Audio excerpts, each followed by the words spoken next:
Salut les amis, bienvenue dans un nouveau épisode de débrief pour l'UFC 291 dans Better Talk with Abdel. Boum. Donc, je vais commencer par le commencement. On avait fait une vidéo pronostic en fait la dernière fois et je vous avais donné à peu près en fait mes pronostics pour cette UFC là. Je redis ce que j'ai dit avant.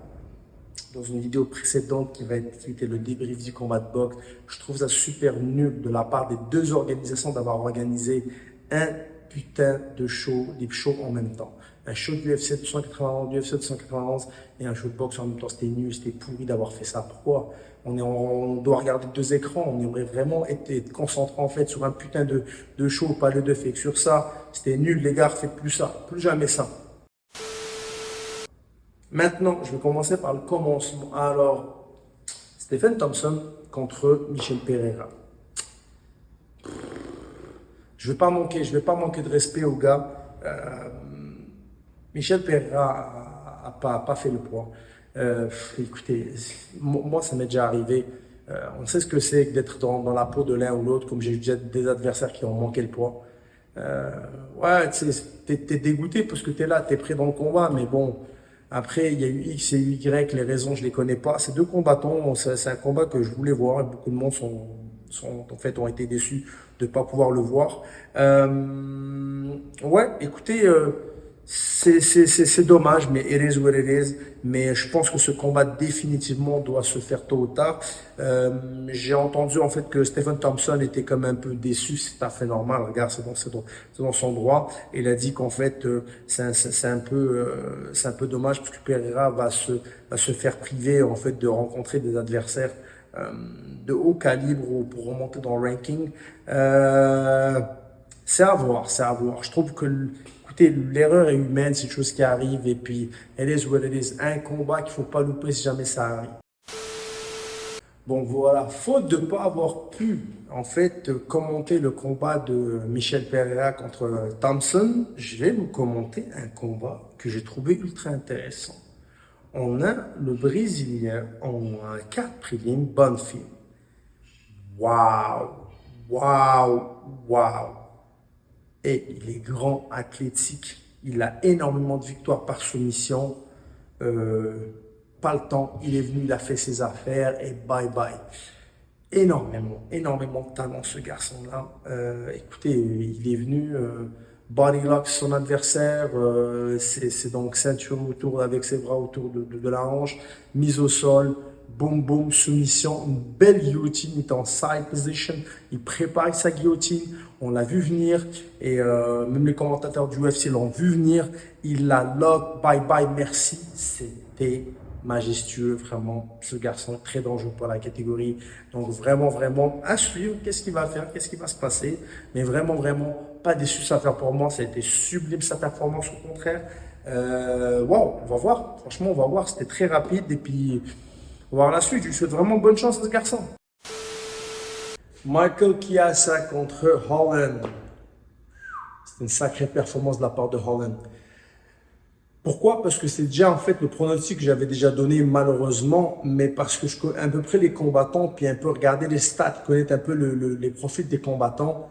On savait que Holland allait venir tout de suite de façon vraiment un peu plus agressive, mais franchement, il a directement mis le pied dans le combat dès les premières secondes. Il lui a rentré dedans, il est rentré dans le combat sans aucune pitié. Vraiment, striking était bon, les flying étaient bons. Les deux sont très forts au jiu-jitsu brésilien en fait. Maintenant, moi je trouvais qu'il y a ça un peu qui était un peu plus, on va dire, réservé directement dans le combat. Il a laissé Holland en fait un peu plus gérer le rythme du combat, ce qui lui a donné beaucoup de difficultés durant le combat, plus d'eau à la cage, etc. Et puis la suite du combat, on la connaît. Il y a eu pas mal de flying genoux qui ont payé, les mises au sol, les multiples coups en fait que Chiesa a reçu l'ont un peu, on va dire, troublé. Et puis avec cette belle soumission de Darce, vraiment c'était vraiment unanimement un combat en fait, une belle victoire pour Holland. Waouh, franchement il est revenu, je pense, à son top. Le combat qu'il avait eu contre Khamzat l'a un peu mis down, alors que pour moi il faisait quand même bien, mais Khamzat, c'est une putain de bête, là. Tu peux pas comparer. Donc vraiment, c'était comme vraiment une belle performance de sa part. Michael Cassel est un bon gars. Donc on lui souhaite que le meilleur du meilleur. Mais définitivement, au niveau technique, Holland était là, présent, son game plan était installé. Et puis franchement, bravo, c'était sublime, une autre belle victoire de sa part. Et j'attends la suite, vraiment, je suis curieux de voir qu'est-ce que ça va donner pour la suite. Oh, le combat qui fait mal au cœur. Oh, Ferguson contre Green. Green est un combattant très explosif. Les mains un petit peu plus, le style un peu plus bas, les mains plus basses. Il est explosif. Kick, surtout les points sont extrêmement dangereux. Il va très vite. Et il est explosif, il est méchant, il est méchant. De l'autre côté, on a Ferguson qui, écoute, il a plus, son nom n'est plus, n'est plus à, son nom a été entendu pendant des générations. Je dirais, parce qu'on a vraiment beaucoup de respect pour ces gars, ces OG là, c'est des combattants qui ont fait leur temps. C'est juste que quand est-ce qu'il va s'arrêter? Il est sur plusieurs défaites d'affilée. Et ça m'a fait mal au cœur, surtout contre un adversaire aussi dangereux. Malheureusement, donc le combat, il a pris énormément de coups. Ça a été un combat juste en un sens. C'est vraiment en un putain de sens. Green, explosif, déterminant. Toutefois, on sait que Ferguson, ben, il peut créer la surprise. Mais là, putain, ça fait quelques défaites qu'il a, le pauvre. C'est des combattants, quand ils perdent, tu te dis putain. Ils ont passé leur prime, les gars, et donc ils sont plus au top, mais ils sont là, ils continuent. Je sais pas qu'est-ce qu'ils continuent en fait à chercher, mais énormément de respect pour lui, le combattant que c'est, le champion que c'est, l'athlète qu'il est. Il a son nom pour toujours en fait gravé dans la catégorie. Écoutez, Green a fait son travail du début jusqu'à la fin. Il était explosif, déterminant. Il lui a fait mal. Putain, je sais même pas comment il est resté debout. Il a pris tellement de coups. Waouh! Et là où tu dis, comme tu as beaucoup de respect pour l'athlète qu'il est, ben, tu as mal un peu pour lui. Voilà. Donc, Green arrive à le soumettre au sol au dernier round. Et franchement, j'ai envie de voir Ferguson gagner un combat et puis de quitter, poser ses gants. Je pense qu'il est temps. Malgré que le seul combat qu'en fait tous les fans pourront le dire qu'on aurait aimé voir, c'est lui contre Khabib.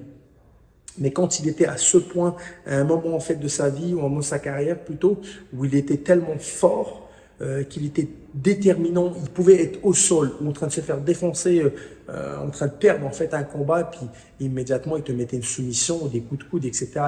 Il est très vicieux comme combattant.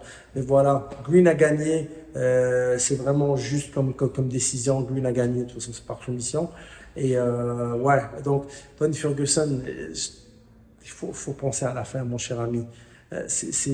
Il n'y a plus rien à prouver à personne. C'est un très grand combattant. Il n'y a plus rien. Donc, on lui souhaite juste en fait qu'il soit en santé, que tout se passe bien pour lui. Mais Green, wow, vraiment une très explosif combattant, très explosif, très déterminant. On verra la suite. Lewis, putain. Je pense que Lewis avait un rendez-vous au restaurant avec sa femme. Il n'avait pas le temps. Il était là, il n'avait pas le temps. Je ne sais même pas si déjà il a déjà mis un coup de genou volant dans sa vie. Oh putain. Il est venu, il n'avait pas le temps. Flying knee, bang, bang, bang.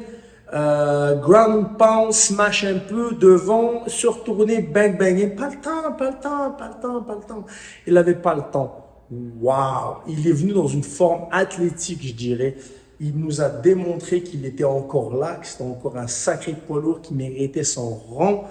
Waouh. Et puis il est drôle parce qu'on se souvient toujours de cette phrase quand il a enlevé son pantalon. Et Joe Rogan lui a demandé, lui a dit, pourquoi vous avez enlevé votre pantalon? Il lui a dit, parce que my balls are hot. Donc il avait chaud aux couilles. Et putain, il avait pas le temps. Victoire par KO, merci, bonsoir. Il avait le restaurant avec sa femme dans 10 minutes, douche comprise. Il a dit, ah, je ne prends pas la douche, j'ai pas le temps. Waouh, écoutez, c'était juste super. Moi, je suis vraiment impressionné. Il a encore sa place dans notre top 10 des poids lourds.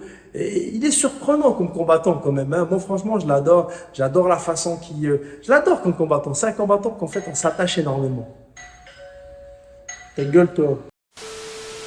Ah, ce combat. Je pense que je suis dans le même état d'esprit que beaucoup de monde. Pereira contre Blachowicz. Je m'attendais à plus, à plus, à plus. Putain, ah, je m'attendais à plus, je pense, des deux. Je m'attendais à plus des deux, en fait. Et ah, Pereira a gagné. Je peux comprendre la décision, mais ça aurait pu partir de l'autre côté aussi. Pensais que je m'attendais à plus de lutte en fait de la part des deux. Que ce soit autant de la part de Blachowicz de prendre des angles sur une single leg ou de l'amener à la cage et puis de le mettre au sol, comme je m'attendais à ce que Pereira défende d'une autre manière, d'une manière beaucoup plus effective, d'une manière un peu plus,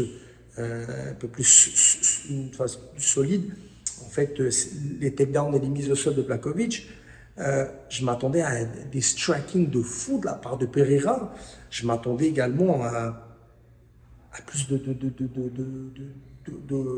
un côté plus offensif de la part de Blachowicz. Ça n'a pas été le combat, en fait. J'étais vraiment... je m'attendais à plus. Déçu, non, je ne veux pas dire que je suis déçu parce que les deux, ils ont été quand même loin. Mais... ouais, il faut être deux pour faire un combat. Et puis là, ouais, même au sol, Blachowicz, c'est une ceinture noire du brésilien. Je m'attendais à ce qu'il soumette Pereira très facilement. Ou qu'il y ait un ground and pound beaucoup plus solide. Je m'attendais à plus. Bon, écoutez, c'est pas un combat décevant. C'est quand même, bon, moi, c'est une entrée pour Pereira, c'est 205 livres. Il a fait ce qu'il avait à faire. Il a fait ce qu'il avait à faire. Il a gagné. Mais je m'attendais à plus de ce combat de la part des deux combattants. Donc, moi, je m'attendais à une soumission de la part de Blachowicz. Je m'attendais à une victoire par KO de la part de Pereira. J'ai vu ni l'une ni l'autre. C'est qu'il y a quelque chose qui a manqué. Il y a quelque chose qui a manqué. Des fois, le moment n'est pas là. La technique n'est pas là. XY, les choses sont pas là. Deux gros gars. J'étais un peu perplexe dans ce combat, donc on verra. Bon, Pereira a gagné, c'est une bonne entrée chez les 205 livres, mais je m'attends encore à voir qu'est-ce que ça a donné. Je reste encore, comme beaucoup de monde, en fait, très surpris, même voire choqué qu'en fait, qu'il n'ait pas redemandé une revanche contre Adesanya à 185 livres, alors qu'il a gagné beaucoup de fois contre lui, or qu'Adesanya a gagné une seule fois. Donc, mais on va voir ce que ça donne. Il a un style très particulier, Pereira. Il a un style très particulier. Il conne comme un train. Donc, on va voir ce que ça va donner. C'est des combats, c'est une carte très intéressante. Ouh, la grande finale. Poirier-Gaethje. On savait que ça allait être un assassinat de la part des deux. Ils sont déjà battus, ils ont fait une guerre. Ils ont fait une guerre mondiale, les deux. Ils sont tapés, ils sont massacrés, mis au sol. C'est une guerre. Maintenant, la première fois qu'ils se sont rencontrés, Poirier avait gagné. Et là, en fait, ce qui était fou, c'est parce que dès le début, je pense que Poirier voulait donner le rythme avec sa belle boxe. C'est une super belle boxe. Il boxe très bien. Il a vraiment, on est pugilistiquement parlant, en fait, au niveau. C'est un styliste, fait qu'il a une sublime boxe. Gaethje, tu sais jamais ce qui va se passer. Il a le killer instinct. Les mains, les mains un petit peu plus basses. Il peut boxer et d'un coup prendre des coups, mais t'en mettre 2-3 derrière. Alors que toi, tu viens de donner une grosse combo. Il te fait mal. Il fait très très mal. On se souvient toujours de ces low kicks légendaires. En fait, il te met des low kicks. Au bout d'un certain moment donné, tu sens même plus tes jambes. Mais c'était vraiment un sacré round. Dès le début, il n'y a pas le temps, on est là pour la guerre. Et les deux savaient aussi bien l'un que l'autre qu'ils allaient se taper dessus pendant 5 rounds. C'était une guerre. Il y avait la ceinture BMF dedans, en fait, en jeu, The Best Motherfucker. Et waouh, écoutez, c'était un sacré round, vraiment une guerre. Il n'y a rien à dire. les gars, c'est des gars de haut niveau, c'est des gars qui rentrent dans, c'est des gars légendaires, ça fait 1000 ans qu'ils sont là, ça fait 1000 ans qu'ils sont dans la game, ils savent ce qu'ils doivent faire, les gars, s'ils connaissent le jeu l'un de l'autre, ils savent ce qu'il faut. Mais voilà, le deuxième round était un peu différent. Déjà, le premier round, j'ai vu un high kick de la part de Gaethje. Je suis là, wow, Gaethje met des high kicks. Ok. J'ai rarement vu mettre des high kicks. Et là, je pense que même Poirier était surpris. Très beau blocage. Et on voit à un moment donné qu'en fait, Gaethje part, en fait, il fait des zigzags à Mike Tyson. Fait que, pam, pam, il fait des zigzags, en fait, ultra rapide. En fait, il change énormément d'angle. Et à un moment, au deuxième round, ce qui se passe, c'est qu'en fait, on a ce mouvement-là, mais à un moment donné, en fait, je pense que Poirier pense que Gaethje part sur un zigzag, donc il veut reculer, mais c'est pas des coups de poing qu'il va avoir, c'est un high kick. Waouh, Poirier tombe KO et franchement, heureusement que Herb Dean l'a sauté dessus immédiatement pour le protéger. Il a été mis KO, c'est la game, c'était un combat de fou, super putain de gros combat, un combat de dingue. Moi, c'est mon pronostic à moi et c'est ce que j'ai vu. En fait, ce que j'ai vu, que je pense qu'il pensait que Poirier pensait que Gaethje, en fait, il partait vers des zigzags en boxe. Bing! Mais là, il a reçu l'high kick. Il était sûr, parce que la façon qu'il bloquait, il a vu qu'il était là, en plus tranquille. Alors que le premier kick qu'il a reçu, il l'a bloqué avec les deux mains. Donc, c'était une victoire de fou. Il a gagné la ceinture. Maintenant, c'est quoi la suite pour Gaethje? Est-ce qu'il va rencontrer Chandler? Est-ce qu'il va avoir un troisième combat? Rappelons-nous que Poirier ne voulait pas faire ce combat-là. Il a dit, ah, des combats comme ça, des guerres. Et je le comprends. Tu ne peux pas faire des guerres tout le temps avec des gars. Et c'est toujours des guerres, des guerres. Dites-vous qu'en fait, une dure carrière, c'est une carrière courte. Donc, il faut vraiment des carrières intelligentes.